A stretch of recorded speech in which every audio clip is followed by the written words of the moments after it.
It was 3 days before Christmas when I realized something was wrong. For years, my family had gathered at my parents' house without fail. No matter how tense things became, no matter how many arguments erupted over politics, money, or old grudges, everyone showed up. Christmas was the one tradition nobody dared break. Yet that year, my phone stayed silent. No invitation. No group messages. No plans. At first, I assumed everyone was busy. Then I noticed something strange on social media. My sister Emily posted a picture of herself at a restaurant with our parents and my younger brother, Jason. The caption read, "Big family meeting. Exciting things ahead." Family meeting? Without me? I called Mom. "Oh, honey," she said awkwardly. "We just didn't think you'd be interested." Interested in what? Nothing important. The call ended quickly. For the next few days, every question I asked was met with vague answers. My brother ignored my texts. My sister claimed she was too busy to talk. Then Christmas Eve arrived. Still no invitation. Not even a courtesy call. I sat alone in my apartment staring at my phone while imagining my family gathered around the dinner table, laughing as if I didn't exist. The hurt was bad enough. But the truth turned out to be much worse. The next morning, my old friend Mark called. "Hey," he said. "Congratulations." "For what?" "On selling the lake house." I nearly dropped my coffee. "What lake house?" There was silence. "The one your grandfather left behind." My stomach tightened. Grandpa's lake house was worth nearly $900,000 now. It had been in our family for generations. "What are you talking about?" Mark hesitated. "The real estate company announced the sale yesterday.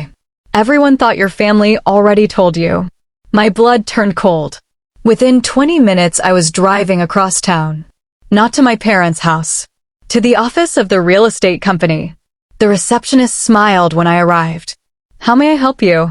"I'm here about the Harrison property." Her smile faded. "Oh, one moment."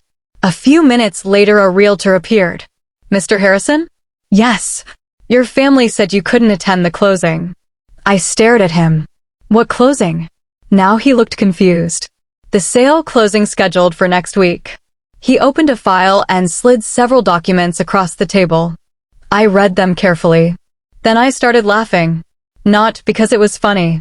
Because I couldn't believe their stupidity. The paperwork listed my parents, brother, and sister as beneficiaries. They had all signed agreements. They had already negotiated the sale price. They had already started discussing how to divide the money. There was only one problem. None of them actually owned the house. I did. 5 years earlier, shortly before Grandpa died, he had quietly transferred the deed to me. Nobody knew. Not even my parents. Grandpa had trusted me because I was the only grandchild who visited regularly. I helped maintain the property, paid taxes when he struggled financially, and spent countless weekends repairing the old place. Family isn't determined by blood, Grandpa once told me. It's determined by loyalty. After his death, I never mentioned the deed because I didn't think it mattered. Until now. The realtor looked concerned. "Is there an issue?" I pulled out my phone. A scanned copy of the deed sat safely in my cloud storage. I showed it to him. His eyes widened. "You're the sole owner." "Exactly." The office suddenly became very quiet. The realtor rubbed his forehead. "Oh, this is going to be a problem." "No," I said. "It's going to be their problem." 2 hours later, my phone exploded. Mom called first. Then Dad. Then Emily. Then Jason. I ignored them all. Eventually, my father left a voicemail. "We need to talk immediately." For the first time in weeks, I agreed. That evening, I walked into my parents' living room. The entire family was waiting. Nobody looked festive anymore. The Christmas decorations suddenly felt ridiculous. Dad stood up. "Why didn't you tell us the deed was in your name?" I laughed. "Why didn't you invite me to Christmas?" Nobody answered. Emily crossed her arms. "We assumed the house belonged to all of us." "You assumed wrong." Mom tried a softer approach. "We're family. Surely we can work this out." I looked around the room. The same people who had excluded me. The same people who planned to pocket hundreds of thousands of dollars without even informing me. The same people who only remembered I existed when their payday disappeared. "No," I said calmly. You don't get to talk about family now. The room fell silent. Jason's face turned red. You can't keep all that money. Actually, I replied, I can. Dad slammed his hand on the table. That's selfish. The irony nearly made me laugh again. Selfish? You held secret meetings, planned a sale behind my back, excluded me from Christmas, and tried to sell property you didn't own. Nobody had a response. Because there wasn't one. I took a deep breath. The house isn't being sold. Their expressions collapsed instantly. What? Emily whispered.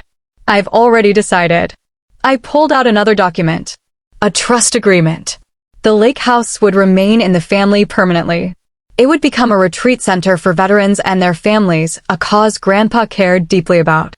No sale. No payout. No windfall. The dream money vanished right in front of them. I stood up. Merry Christmas. Then I walked out. Behind me, nobody said a word. For years they believed they could leave me out whenever it suited them. What they forgot was simple. You can exclude someone from Christmas. You can exclude them from family meetings. You can even pretend they don't exist. But you can't sell a house when the person you excluded is the one whose name is on the deed.